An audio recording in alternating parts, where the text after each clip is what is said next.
welcome back.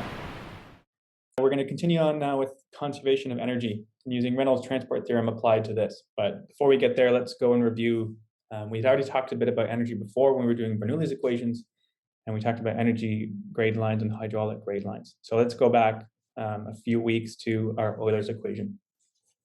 When we first derived Bernoulli, we were looking at flow along a streamline, and we took a differential element and we calculated the flow properties, the conditions, and the forces acting along a streamline, and we had two equations. We had the equation, the Euler's equation along a streamline, which says that the increment in pressure divided by the density plus the velocity times the change in velocity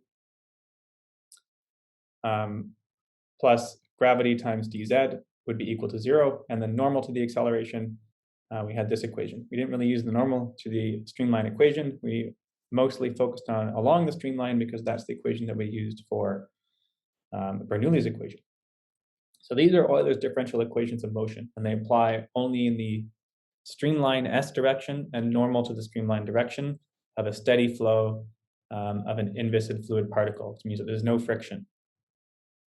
And then we applied this to a few important applications where maybe we have an incompressible fluid and we could integrate this and hold rho as a constant.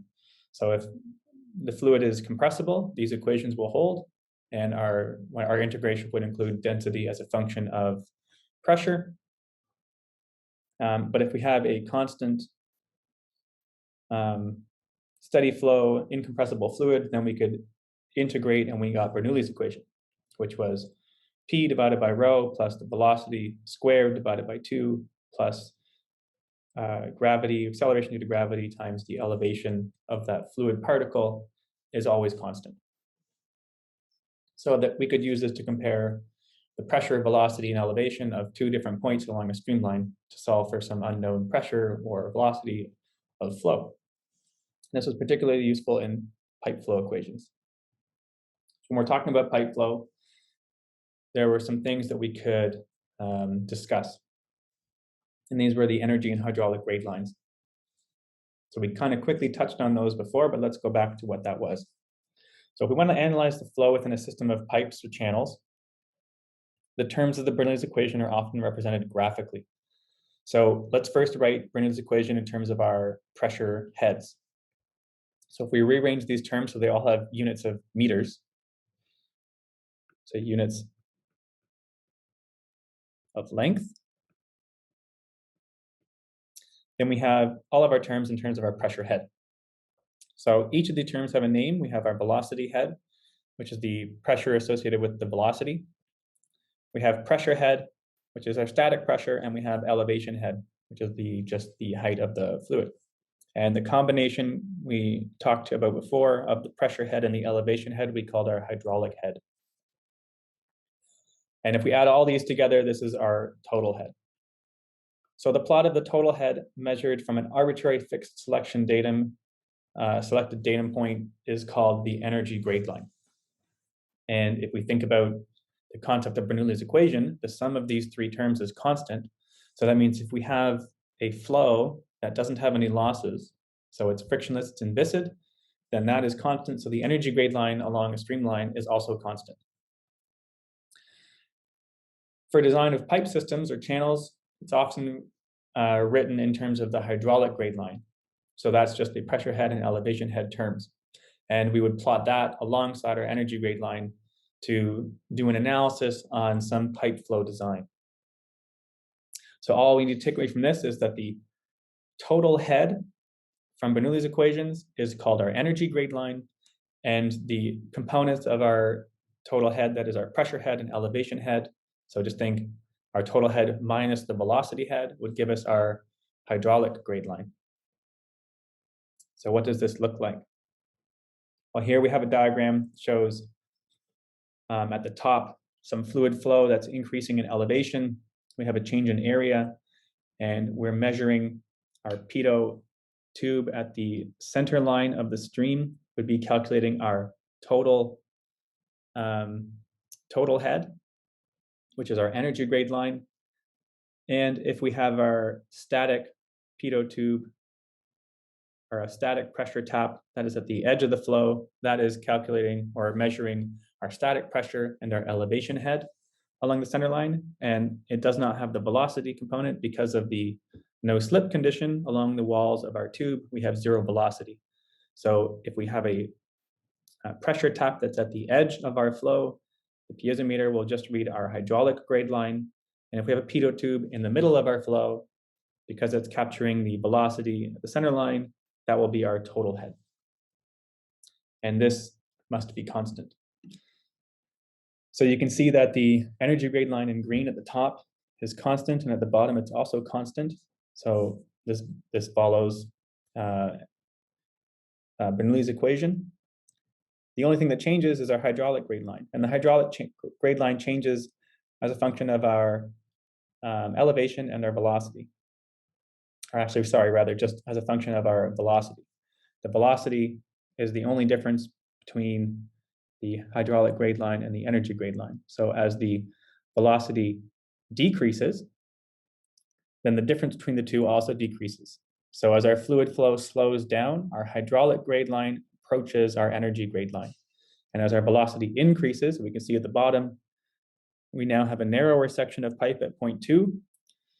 So if we have continuity, we have a constant flow rate. Q is equal to the velocity times the area. So if the area decreases, the velocity must increase. So if the velocity increases, then the velocity head would also increase. So that means that our hydraulic grade line will decrease.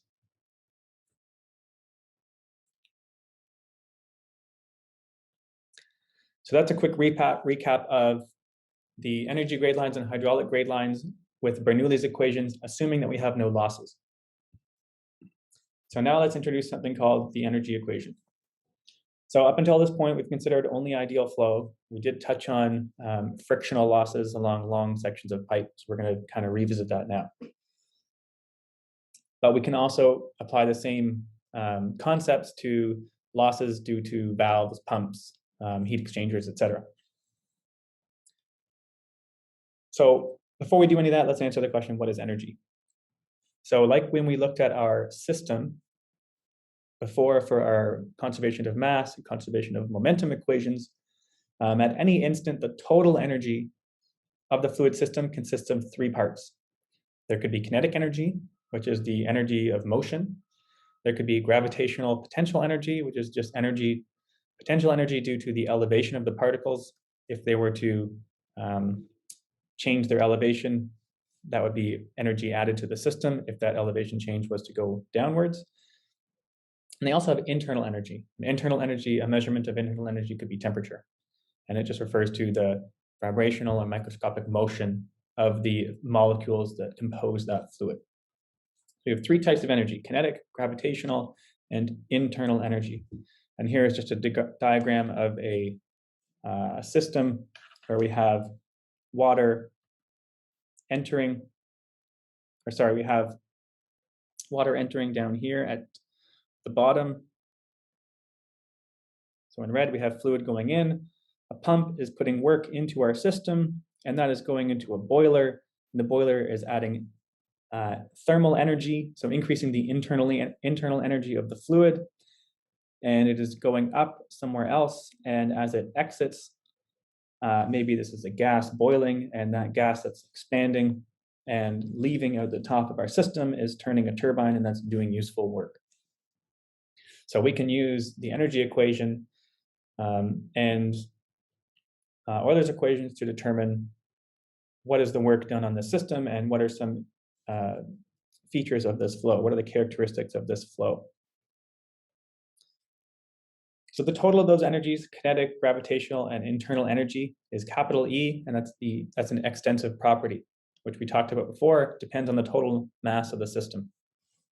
So we can express E, capital E, as an intensive property by dividing by the mass.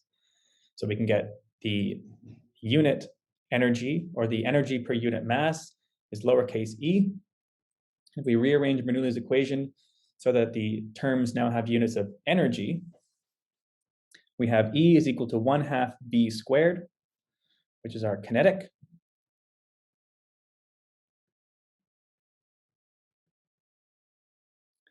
plus Gz, which is our gravitational, and U, which is our internal.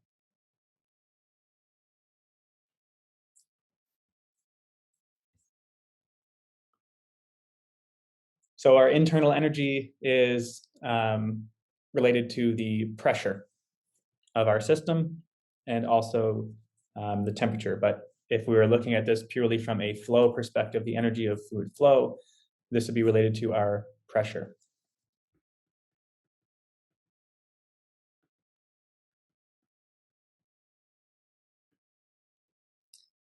So the energy density, E represents the various forms of heat energy and work done by the fluid system. So the left-hand side of the equation, E, could represent flow work, shaft work from machinery, or it could represent shear work, so frictional losses as fluid flows across the surface.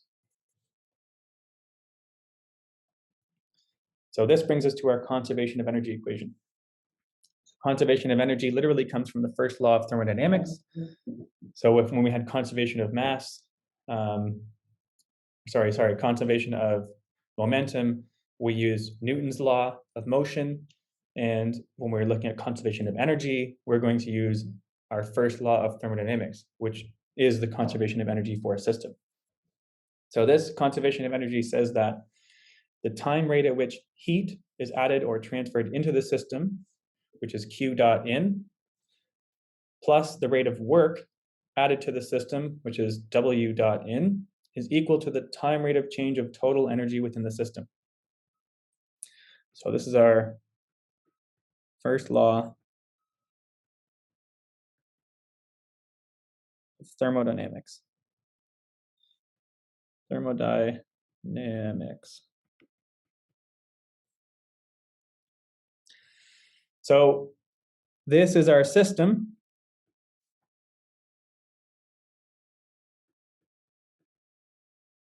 And we have our extrinsic property E. We can use the right-hand side and write out Reynolds transfer theorem for the energy, and then equate that back to the left-hand side. So this is just equal to dE dt. And here we have Reynolds transport theorem, where now we have our intrinsic energy, or our energy per unit mass, introduced as that value of beta. So in the pink box, we have local rate of change within the control volume. So that's the rate of change of our energy within the control volume. And then in the green side, we have the net convective energy per unit mass passing through the open control surfaces. So this would be the energy entering and exiting our control volume. And that will give us the sum of those two terms will equal the rate of heat added plus the rate of work done to the system.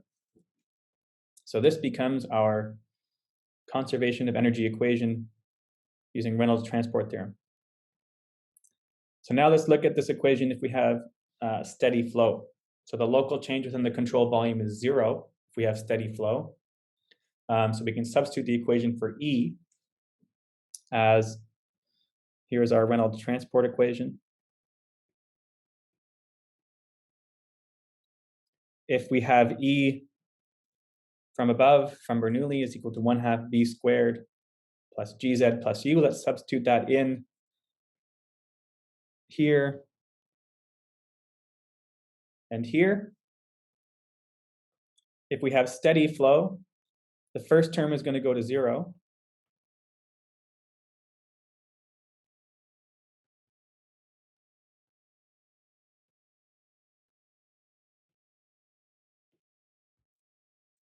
And so all we're left with is the terms on the second term, the integration of, or the control surface of our energy E times rho times the velocity of the fluid with respect to the control surface times dA.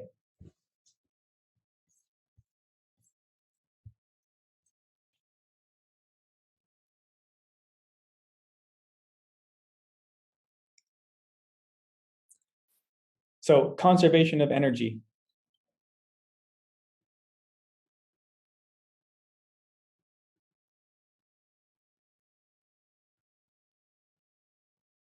I just wrote COE for short.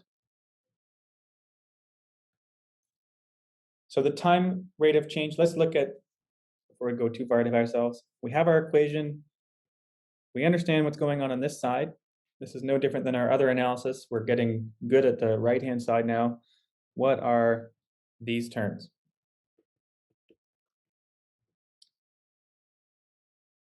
So let's look at our work input term. So the time rate of work input, W in dot, includes the rates of the flow work and shaft work. So this would be mechanical work done to our system. So flow work, to define flow work is the work done by the pressure of the fluid that's acting directly onto the control surface. So just like we had linear momentum when we calculated the pressure at the control surface boundaries, and that was contributing to some force acting on the control volume. Well, just like that, this is contributing to some amount of work on the control volume. So we can write that the time rate of work input, or the flow work caused by pressure, where dWdP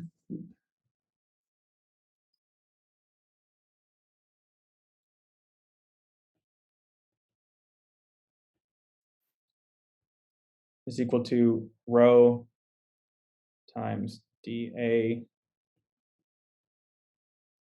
ds.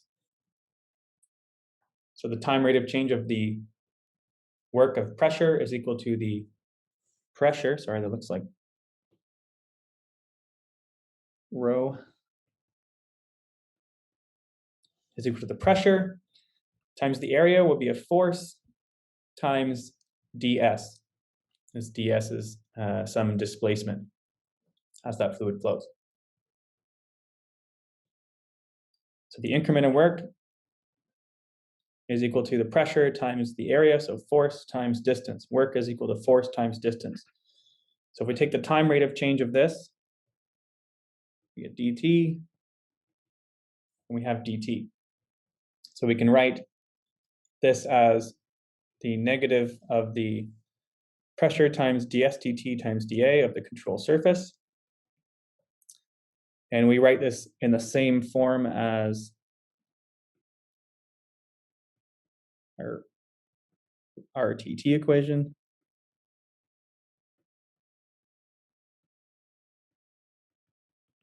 So all we've done is we know the definition of the pressure, or the work done by pressure on the fluid, is the force of the pressure times the displacement and the time derivative of that.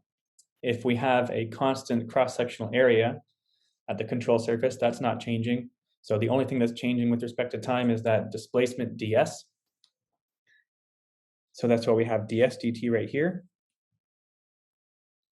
And if we integrate that over the control surface, we can just get this ds dt is equal to our velocity, the fluid with respect to the control surface. And it is the component that is in the direction parallel with our normal to the area, so a dot product with dA. So we wrote this in the same form as our Reynolds transport theorem. So a pump will supply positive work, and a turbine will draw work, so it'll be negative work.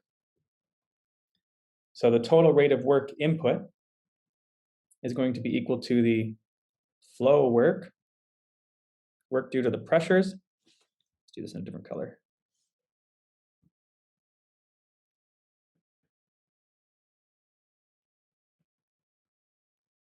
Plus the work due to a pump, plus the work of a turbine. Sorry, work of a turbine is negative. It should be minus the work of a turbine.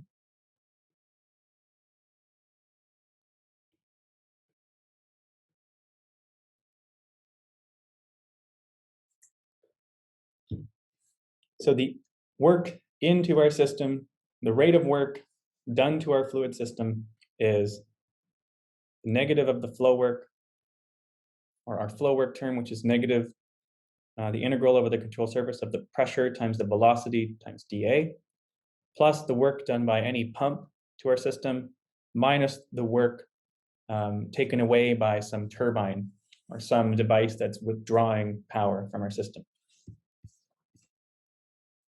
So we have an equation for our work in term. So when we substitute that in to our Reynolds transport equation, this is our two terms for our work in. And if we move the last term, so over here we have an extra pressure now. If we divide it by density so that we have it fitting into our previous equation, this is our flow work term.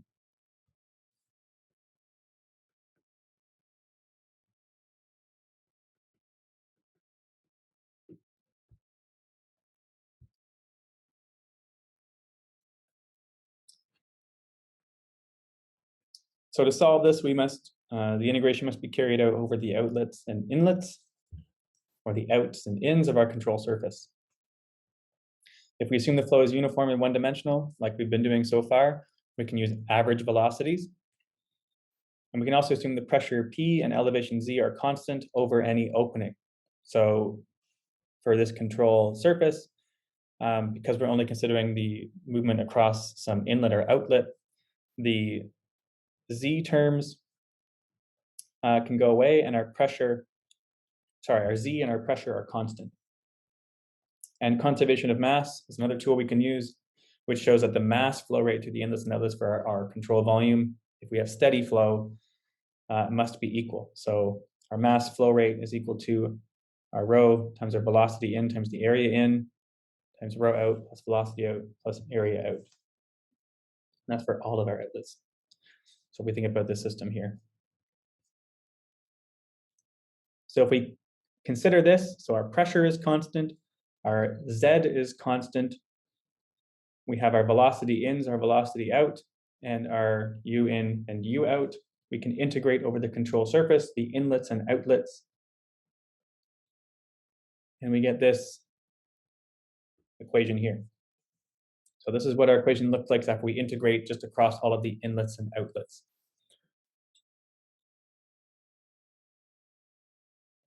Can I explain the equation I added on to slide 10? Let's go back for a second. So on slide 10, this is just the work from a pressure is equal to force times distance, right? So force would be equal to pressure times some area, and distance would be some ds, and that would be equal to some displacement. So ds is our displacement. So that's our increment in work. That's all that this meant. I'm just showing how we got this equation right here. So our rate of work, we divide by dt, divide this side by dt. Our area isn't changing with respect to time. Our pressure isn't changing with respect to time. The only thing that's changing with respect to time is our displacement. So we end up with pressure times dA times V.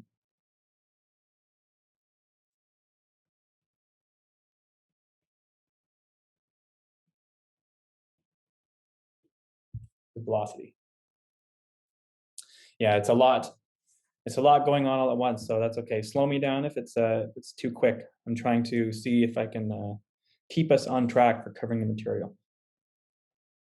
So we substituted our equation for our work, we rearranged, and then we integrated over our inlets and outlets, and we have this equation here. So this equation says that the heat into our system plus the work done by a pump minus the work withdrawn from a turbine is equal to the difference of our pressure term, our velocity term, so our, we'll call this our flow work,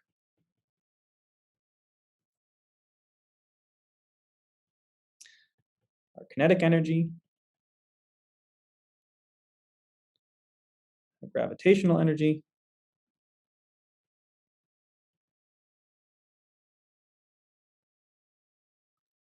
and our internal energy.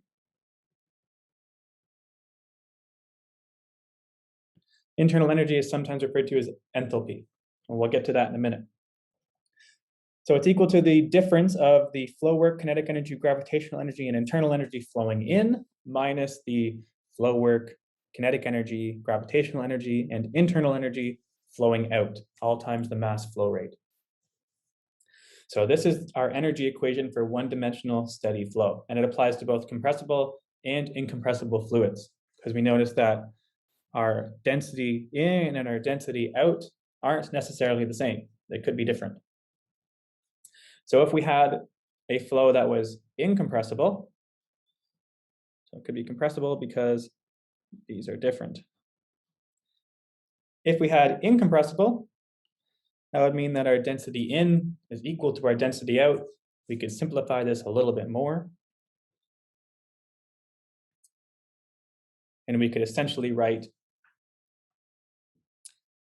our pressure in divided by rho plus our velocity in squared over 2. So our flow, kinetic, gravitational, the work per unit mass done for the pump is equal to the flow out, the kinetic out, the gravitational out, the work out, plus the difference of our internal energy and our heat terms. So this is energy in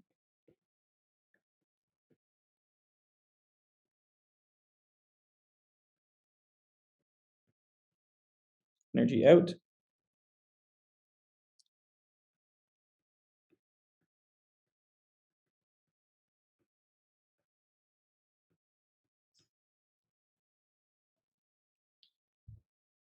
So essentially the energy in of the flow to our control volume minus the energy out of the flow from our control volume, or sorry, is equal to the energy out plus the net change in our heat and internal energy. So all we've done here is simplified these terms a little bit. This is equal to work of our pump divided by our mass flow rate.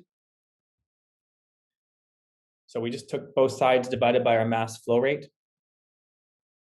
And this is our work of turbine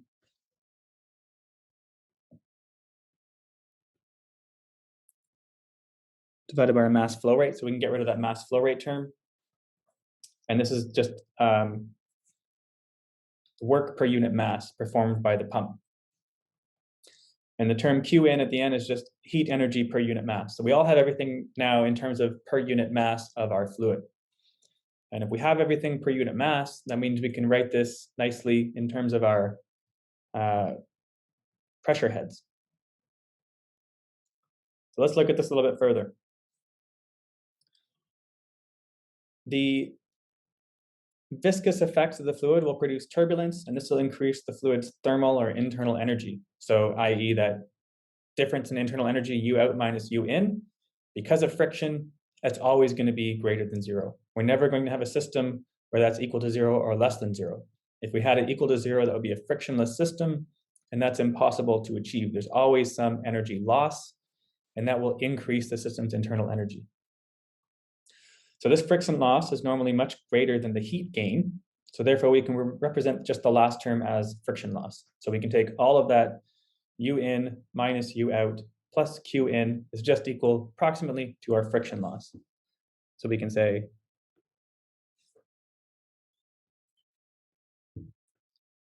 friction loss is equal to U out minus U in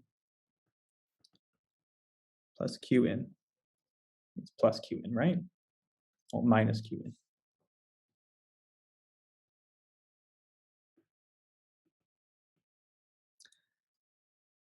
So this part right here is always greater than 0. And this term right here is pretty close to 0. Friction isn't increasing the energy or the temperature or the internal energy that much. So if we rearrange these terms now, we can write them in terms of our pressure heads, and we can compare this to our energy grade lines and our hydraulic grade lines. So if we rearrange and we collect all of our terms, we have for incompressible steady flow, because our density is just constant, we have our energy equation for incompressible steady flow. So this is our pressure in term plus our velocity, our dynamic head, velocity head, pressure head, velocity head, elevation head, plus the head added by any pumps is equal to our pressure head out, plus our velocity head out, plus our elevation head out, plus any head loss due to turbines, plus any losses or head loss due to friction.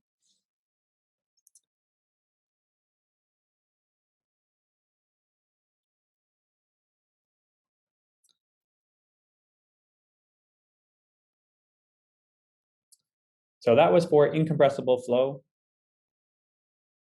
Let's revisit for the case of compressible flow.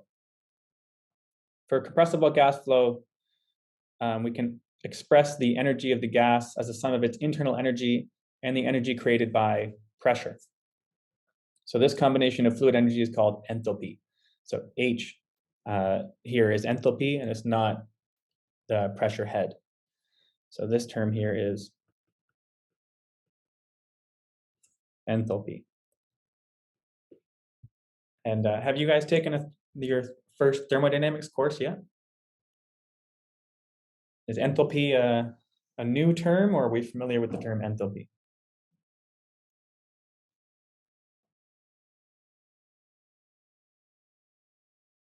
Okay, so we've seen it in chemistry. That's okay, good.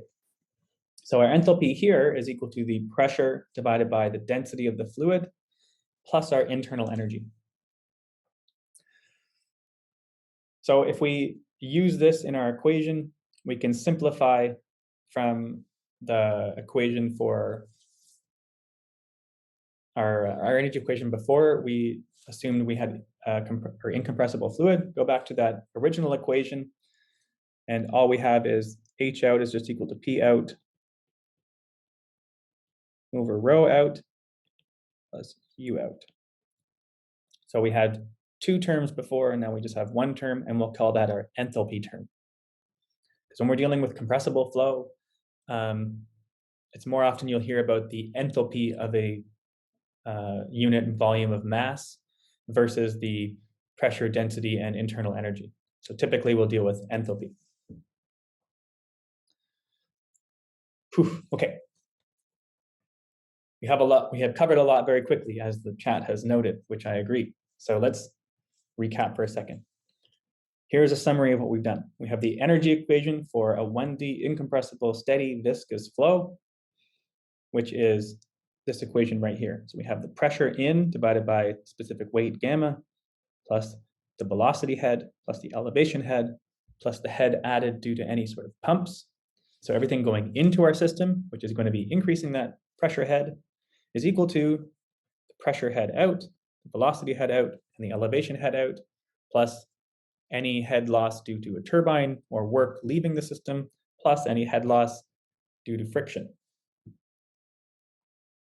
If we have a compressible flow, then it's more convenient to write it in this term where we leave it as our work flow rates in, Q in, work pump in, minus the work rate or the power of the turbine leaving the system is equal to the difference of the enthalpy, velocity head, and the elevation at the inlets and outlets multiplied by our mass flow rate. So these are the two energy equations that we have at our disposal to try and solve problems pertaining to systems or control volumes where we're trying to determine an energy input or output or do work with our system or generate power. So lastly, before we get to some examples, let's look at power and efficiency. So the power of a turbine or pump, we can define as the time rate of doing work, so that W dot. So how we've expressed those terms before is already that power term. So we wrote our original equations as the rate of work being done, which is the power. And like we said before, we can often express the power in terms of our pressure head. So we wrote it before as H pump, H turbine, so on. We can call this shaft head or HS, just the head due to some mechanical work. Since the mass flow rate is constant and it's equal to rho times Q, which we can rearrange as specific weight times our volume flow rate Q divided by gravitational constant, the power of a pump or turbine, which we'll call shaft work,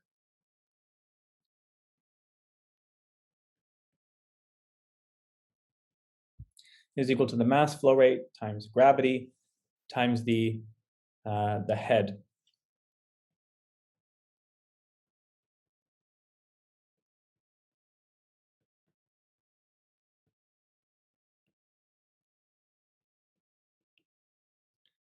Or just our volume flow rate times the specific weight of our fluid times the shaft head, which is the work put into our system by some mechanical device.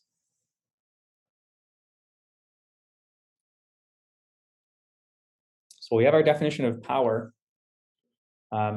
Since they have frictional losses, they're never going to be perfect. There's always going to be some loss, and we only care about the work that's usable to us. So we can't use the lost work. We can only use the work that is actually input in the system. So we can define their efficiency by a power ratio. So for pumps, the mechanical efficiency is the ratio of mechanical power delivered to the fluid, to the electrical power supplied to the shaft that is run to require a pump. So we can say that for a pump, the efficiency, lowercase e, not to be confused here with our energy per unit mass, our intensive energy, is the rate of work out divided by the rate of work done to the pump, or the rate of work output from the pump divided by the rate of work input to the pump, supplied to the pump. And it's always going to be somewhere between 0 and 1.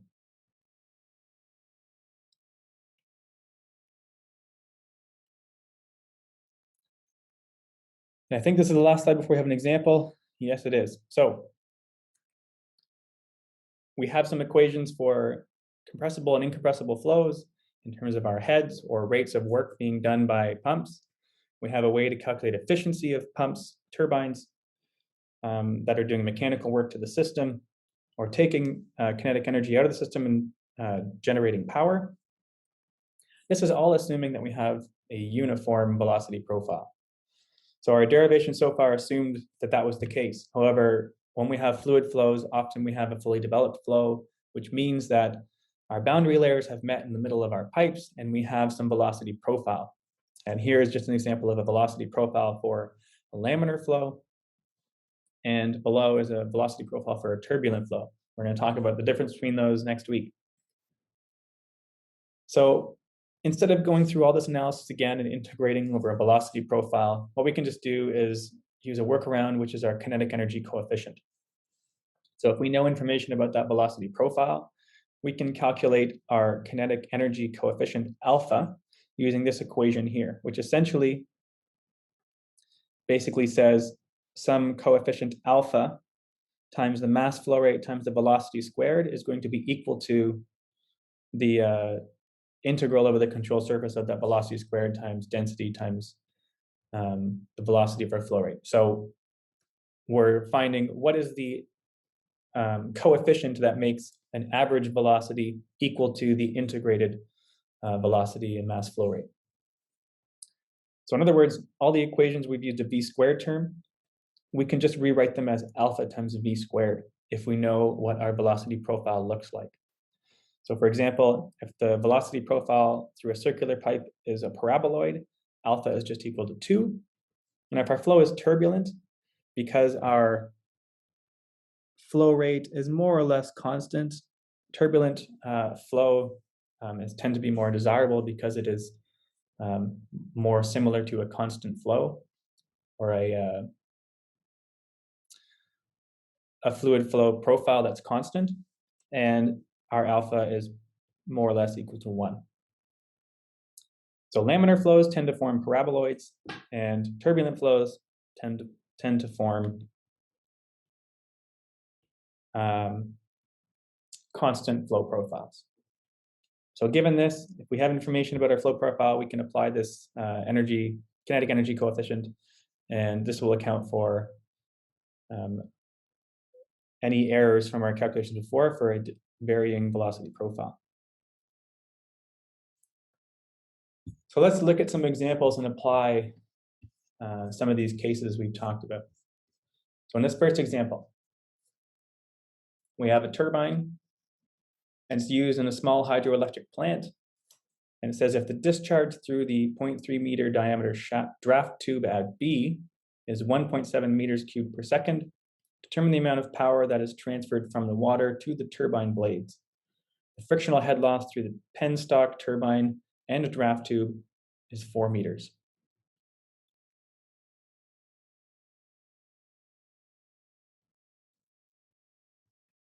So let's start by writing out our equation and figure out what are the terms that we need to look for and how can we solve for those unknown terms. So which equation are we going to use? Is this a compressible or incompressible flow?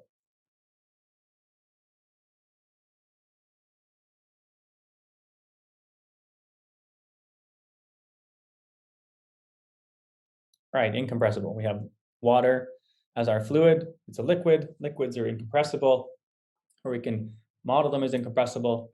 So we can use the first equation for a one-dimensional incompressible flow. So let's apply our equation 1D incompressible. And it's steady. We'll assume it's steady flow from A to B. So our equation is PA over gamma plus VA squared over 2G plus ZA plus the head of a pump is equal to PB over gamma plus VB squared over 2G plus ZB plus H of a turbine plus any head losses, that can be frictional losses. So which of these terms are we going to keep, and which of these terms can we get rid of right off the bat?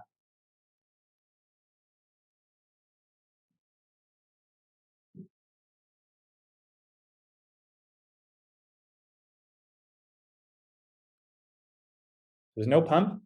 Good.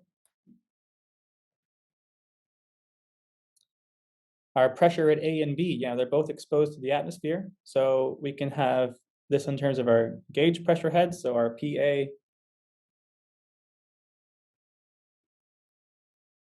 are at our atmospheric pressure. They're exposed to the atmosphere, so they're both equal to 0. Good.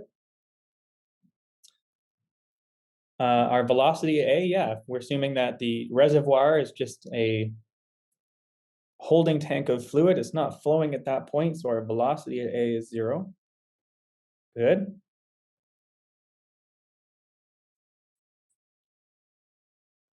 What else?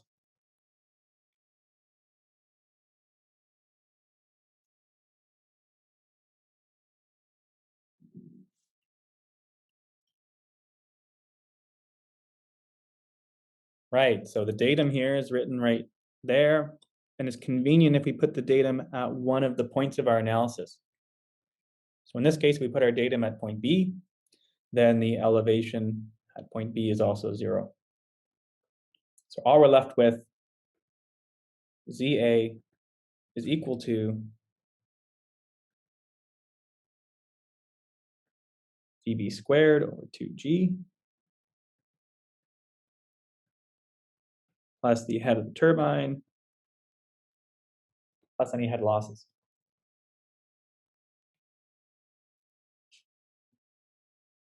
So in this question, it's asking us determine the amount of power that is transferred from the water to the turbine blades. So we want to find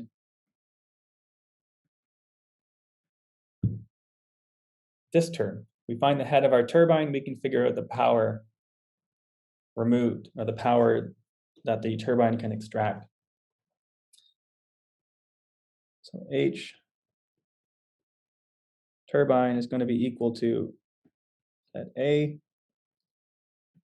minus HL minus VB squared over 2G.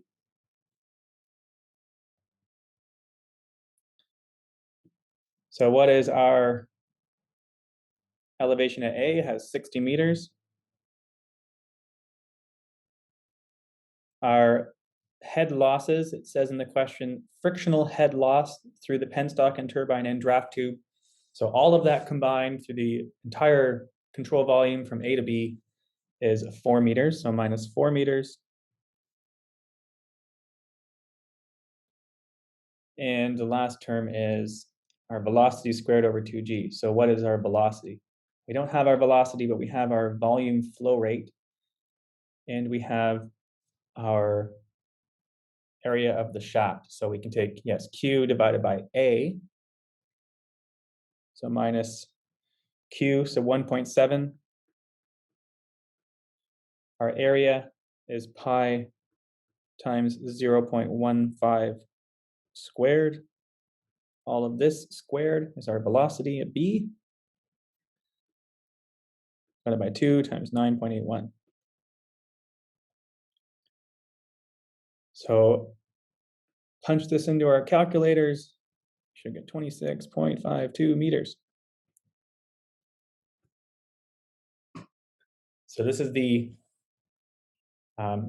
head associated with the energy extracted by the pump. So the question asks for the amount of power that's transferred from the water to the turbine blades. So how can we calculate the power? What is power?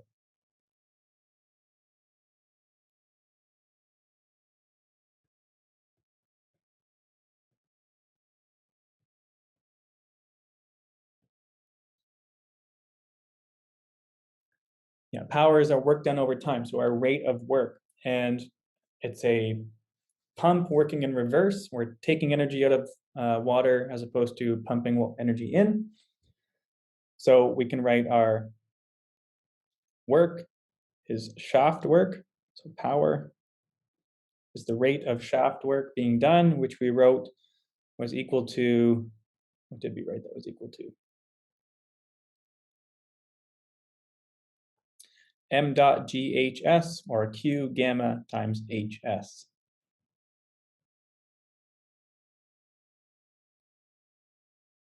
So Q gamma times HS. So we can say the work rate from the fluid to the turbine blades is equal to our volume flow rate, 1.7 meters cubed per second.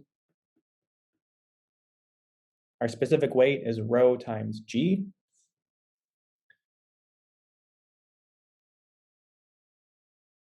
We don't have information about the density of the fluid. So if we looked up in our table, let's assume that rho times G, our specific weight is 9810 Newton per meter cubed.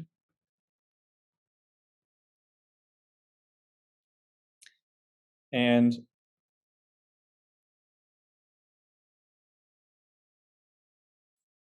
our head from the shaft work is our turbine head, so that's 26.52 meters.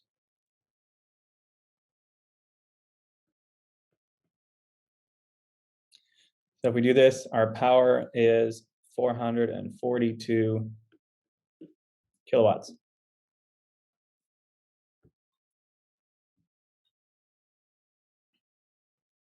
So think of the system that we just looked at. If these are maybe quasi-realistic values, the work to one turbine in this system would be 442 kilowatts. Let's compare this to the work that we calculated earlier with our wind turbine. Our wind turbine, I think we calculated, could extract 305 kilowatts for a radial diameter, or a radial blade length of 60 meters. So it would appear, it seems from this calculation, that it's much easier to extract water from hydro potential energy of water at a dam. Just comparing these two examples anyway. So let's do one more thing. Let's actually compare the work that's usable. That's the work that's done to our turbine blades by the fluid. Let's compare that to the work or the power lost due to the effects of friction. So we can write W lost compared to fluid lost, or sorry,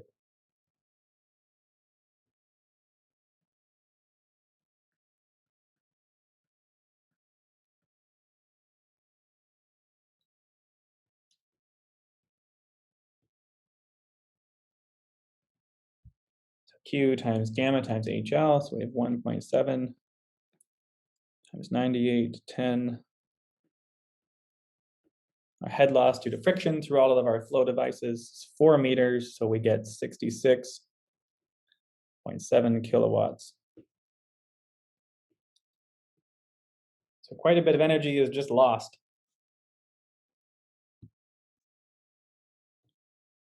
From our system.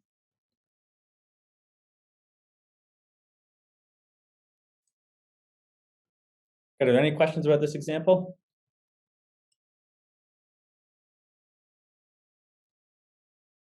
Good for now?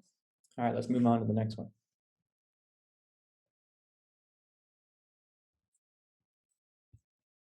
So let's look at an example now where we have a hydraulic pump. So this pump discharges water at 80 times 10 to the 3 liters per hour. The pressure at A is 150 kPa. And the pressure in the pipe at B is 500 kPa. As the pressure passes through the filter, it causes the internal energy of the water to increase by 50 joules per kilogram due to the effect of friction. While at the same time, there is a heat conduction loss from the water of 250 joules per second. Determine the horsepower that is developed by the pump. So I have information about the fluid flow entering and exiting. And we have information about the internal energy of the water changing due to friction. And then there's also heat conduction loss from the water, 250 joules per second. And it's actually determine the horsepower that is developed in the pump. So let's first just figure out what is our actual flow rate. We have our flow rate in weird units, it's liters per hour. So let's find it in our nice units that we like, meters cubed per second.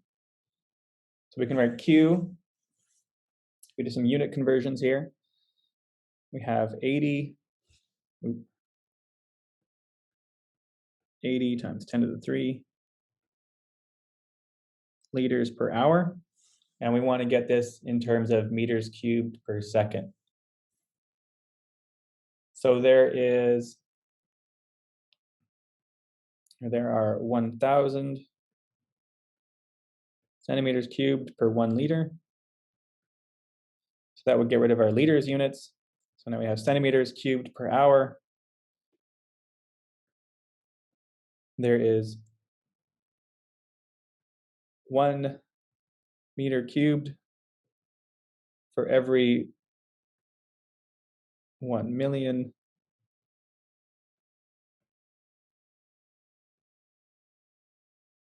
centimeters cubed. So they get rid of our centimeters cubed. So we have meters cubed per hour. Now let's factor out our time. 1 hour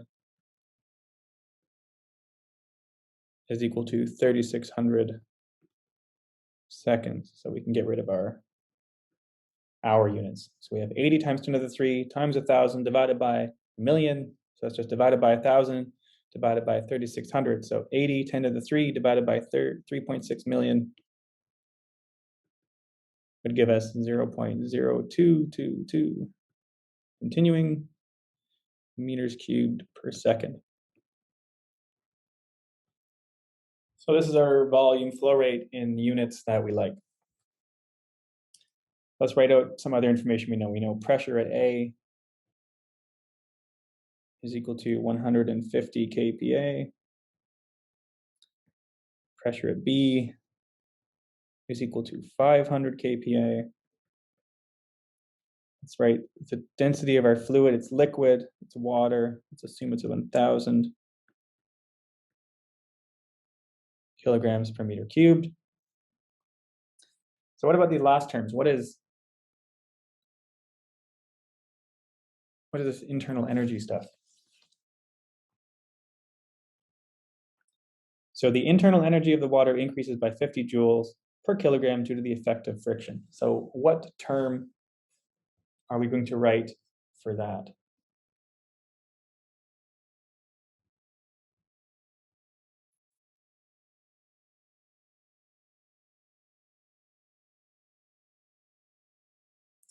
What does this sound like it's going to be?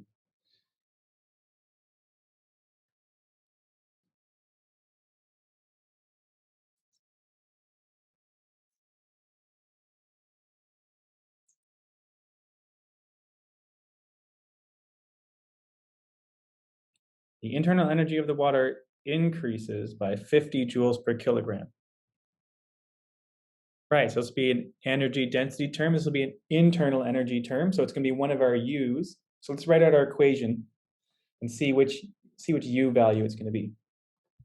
So because we have internal energy information, this looks like it would be most useful to write our equation for a compressible gas, but we'll just assume that rho is constant. So we can write our 1D energy equation for compressible flow, but we're going to say rho A is equal to rho B, which is just equal to rho. So that equation looks like this. We have Q dot in, which is our heat into our system, plus the work done by the pump, minus the work extracted by a turbine, is equal to PB over rho, peanut butter over rho, plus VB squared over 2, plus G times ZB, plus UB, minus PA over rho, plus VA squared over 2, plus GZA, plus UA, times M dot.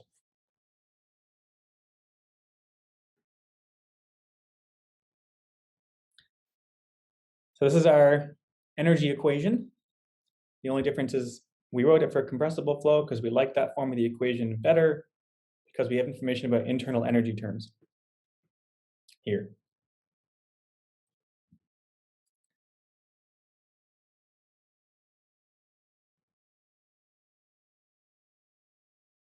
So let's read the question carefully. As water passes through the filter, it causes the internal energy of the water to increase by 50 joules per kilogram due to the effect of friction.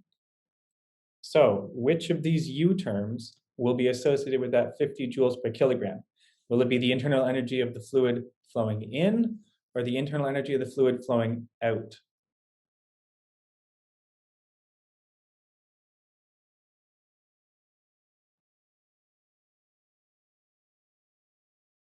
Right, Callie's right. So the pump itself, the filter, is increasing the internal energy of the fluid after it's entered the pump. So the fluid entering the pump relatively will have no internal energy, and the relative increase in internal energy would be associated with the fluid exiting. So UB is equal to 50 joules per kilogram. This is because fluid leaving has 50 kilojoules, or sorry, joules per kilogram more energy than at A, than when it entered.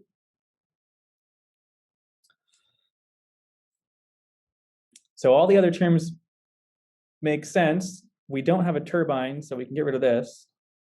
We want to find the work of our pump, determine the horsepower that is developed by the pump. But we still have this heat conduction loss from the water. So the only heat term that we have in here is our Q. So if Q in is positive, then we have heat energy going in. And the question says that we have heat conduction loss. So that means heat is leaving the pump, leaving the water at 250 joules per second. So our Q in term is actually going to be minus 250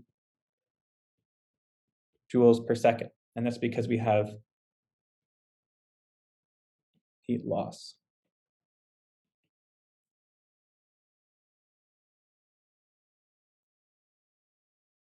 So we know pressures at A and B are different. Our velocities at A and B are going to be different because our diagram shows there's different areas. We have to calculate those. Our elevations, we can not worry about. The elevation change is negligible, it says. And the internal energy relative to the internal energy at A, internal energy at A is going to be 0. So all we're left with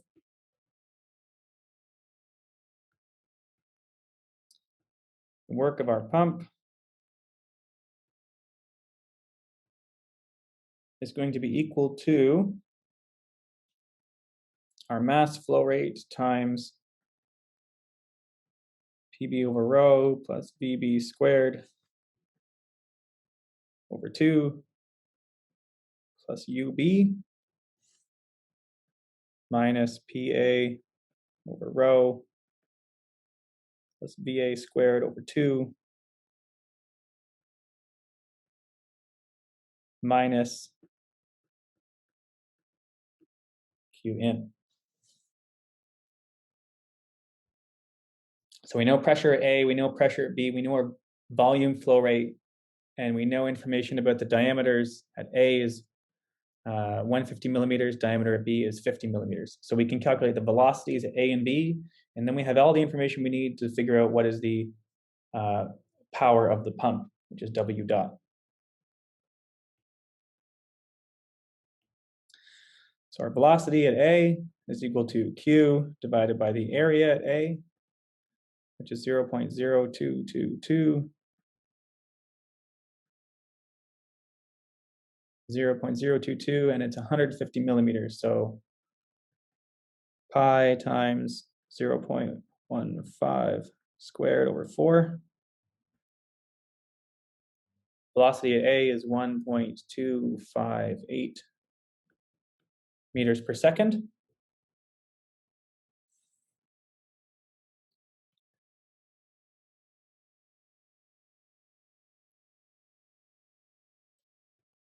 VB, Q divided by AB. Do with the same process. Diameter is 50 millimeters. So we get the velocity at B is equal to 11.32 meters per second. So solve this, sub this in. Work of our pump is equal to our mass flow rate. Oh, we didn't calculate our mass flow rate. What is our mass flow rate?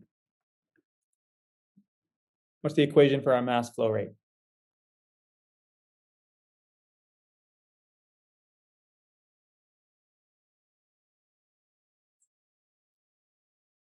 Yeah, rho times VA, or rho times Q. So we know Q, we know rho. So 1,000 times 0.02222 is equal to 22.22 kilograms per second. So we have 22.22 times our pressure at B, our pressure at B is 500 kPa.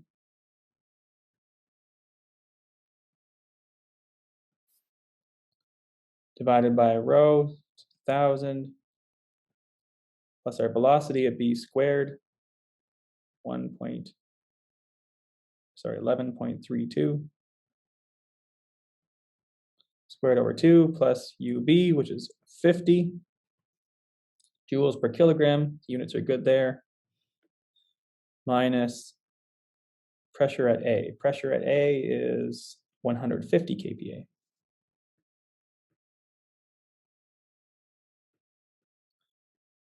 Divided by 1,000. The velocity at A is 1.258.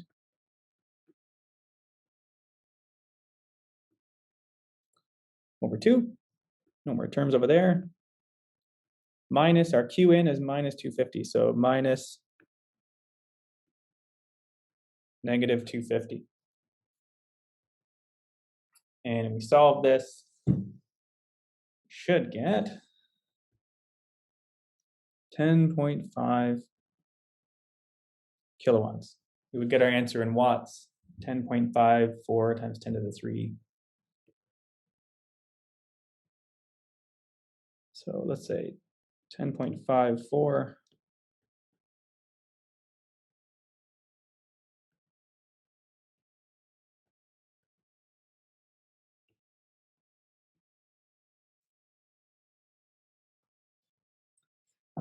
So because we got a positive value, this means that this pump is actually putting work into our fluid. So the work done by the pump to our system is positive.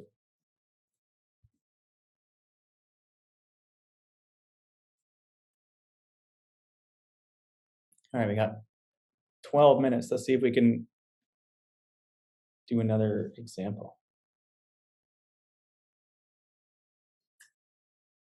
So this is kind of an interesting problem because conceptually it looks kind of strange, but let's look at it. So water is flowing with an average velocity of 6 meters per second when it comes down the spillway. So spillway from a dam. Can't see the dam, but this is just a diagram of the moment where it reaches the hydraulic jump. So within a short distance, a hydraulic jump occurs, which causes the water to transition from a depth of 0.8 meters to 0.206 meters. Determine the head loss caused by the turbulence within the jump, and the spillway has a constant width of 2 meters. So what's happening here is there's a dam spillway, they're releasing water, and they're releasing water, a large volume of water to high velocity into the lower part of the dam, downstream. And when it meets with that body of water, we get something called a hydraulic jump, and that's due to a change in velocity. So this kind of looks like a diffuser. Instead of having boundaries of like physical boundaries, the boundary is just the surface of the fluid. So we have high velocity, low pressure fluid reaches low velocity, higher pressure fluid. So let's see what is going on this problem. So we have, what is it asking us to find? Determine the head loss caused by the turbulence within the jump. So basically, find head loss.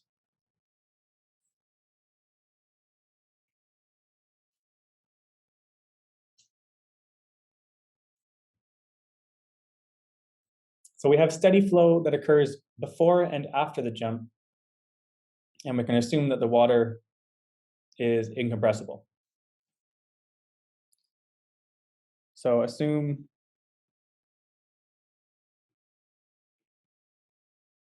flow into AB is steady, flow out of DE is steady. So the flow across our control surfaces is steady. We have no flow between BE and AD at the bottom and top. And we're also going to assume that it is incompressible.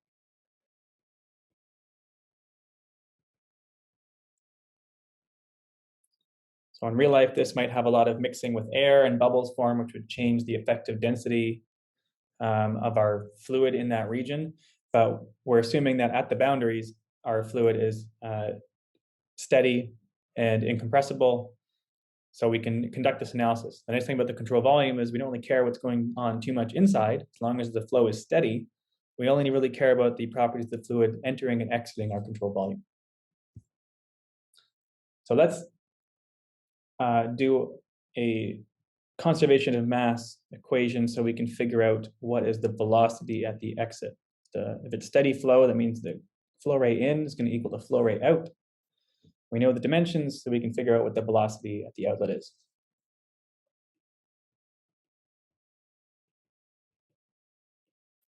So continuity. Continuity is basically going to be the flow in is equal to the flow out.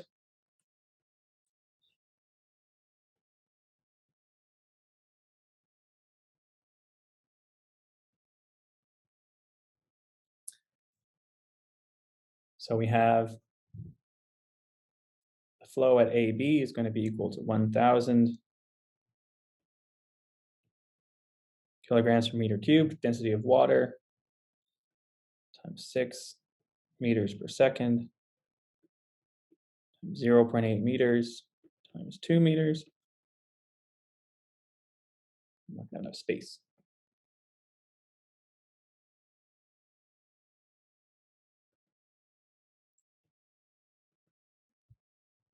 And this is equal to the flow out, so rho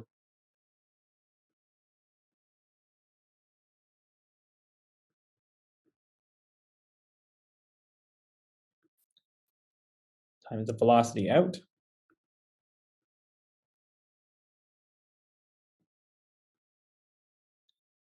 times the height of the hydraulic jump, which is 2.06, and the width, 2 meters.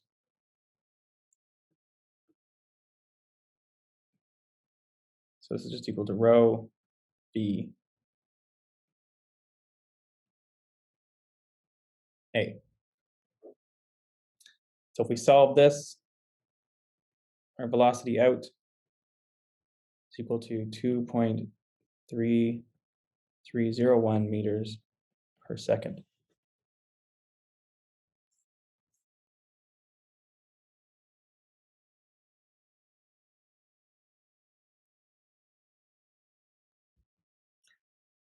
So we know our velocity in, we know our velocity out. Which form of our energy equation should we use?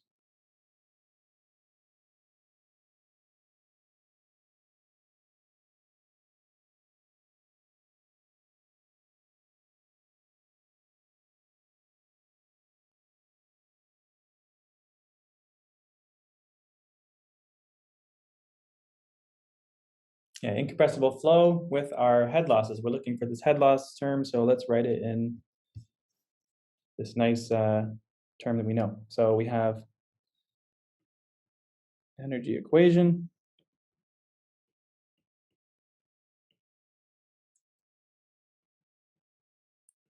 P in over gamma plus the velocity in squared over 2g plus C in plus H pump is equal to P out over gamma plus V out squared over 2g plus Z out plus head loss from turbines plus head losses from friction. So which terms can we scratch away with some red ink here?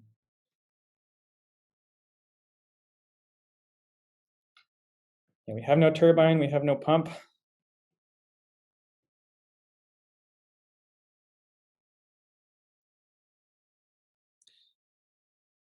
P in and P out, they're both open to the atmosphere, good.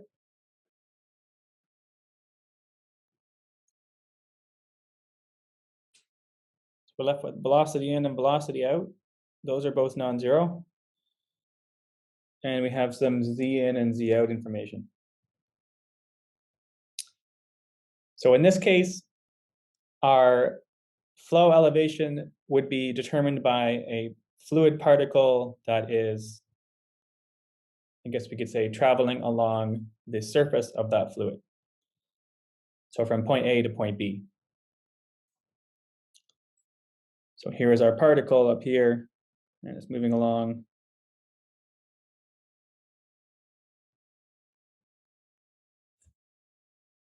So our ZA would be 0.3 plus 0.5, so 0.8 meters. And our ZB would be,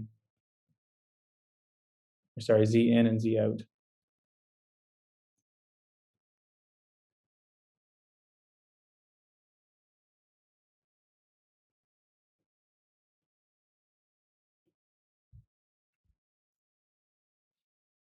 So yeah, this is the distance measured from the bottom of our control volume, which is at the base of the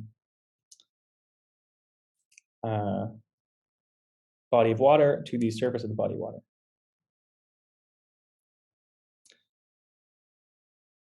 So let's substitute in our values. We have our velocity in. Velocity in is 6 meters per second square, or yeah, 6 squared divided by 2 times 9.81 plus 0.8 is equal to 2.3301 squared over 2 times 9.81 plus 2.06 plus 0 plus HL. Let's rearrange. We get the head loss due to the turbulence at the hydraulic jump is 0.298 meters.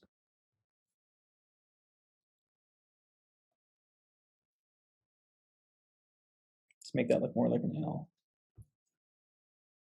So notice that this is not the difference in height between the two levels. So 2.06 minus 0.8 does not equal 0.298. So why is that? Why isn't the head loss just equal to that change in elevation?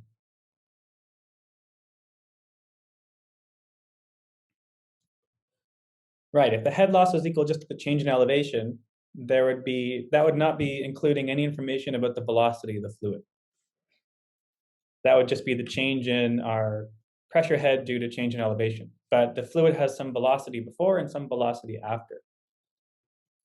So this accounts for just the losses, the energy losses due to turbulent flow between those 2 points in the flow. If there was no head loss, then Z out would probably, or the velocity out would be bigger. The energy leaving the control volume there would be more energy, leaving the control volume. So friction has slowed down the flow, exiting that control volume. I'll leave you guys with this for the weekend.